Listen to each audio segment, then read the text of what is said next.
Identification with the body. Apart from object, another basic form of identification is with my body.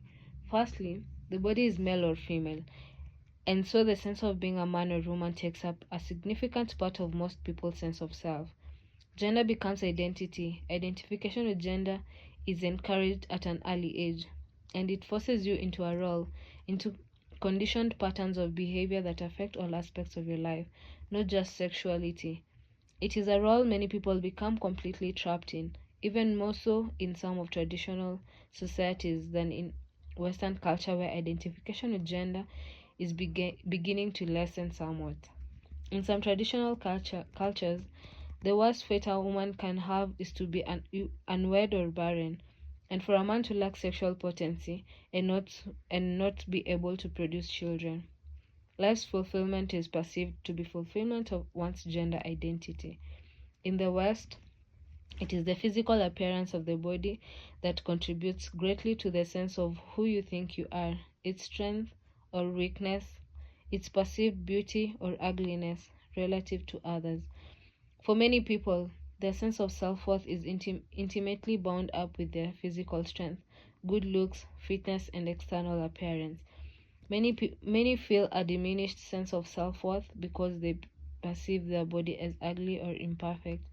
In some cases, the mental image or concept of my body is a complete distortion of reality.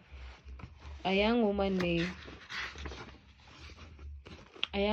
may think of herself as overweight and therefore starve herself when in fact she's quite thin. She cannot see her body anymore. All she sees is the mental concept of her body, which says, I'm fat or I'll become fat. At the root of this condition lies identification with the mind, as people have become more and more mind identified, which is the intensification of egoic dysfunction. There has also been a dramatic increase of the incidence of anorexia in recent decades. It is the sufferer could look at her body without the interfering judgments of her mind, or even recognize those judgments for what they are instead of believing in them. Or better still, if she could feel her body from within, this will initiate her healing. Those who are identified with their good looks, physical strength, or abilities experience suffering when those attributes begin to fade and disappear, as of course they will. Their very identity that was based on them is then threatened with collapse. In either case, ugly or beautiful, people derive a significant part of their identity, be it negative or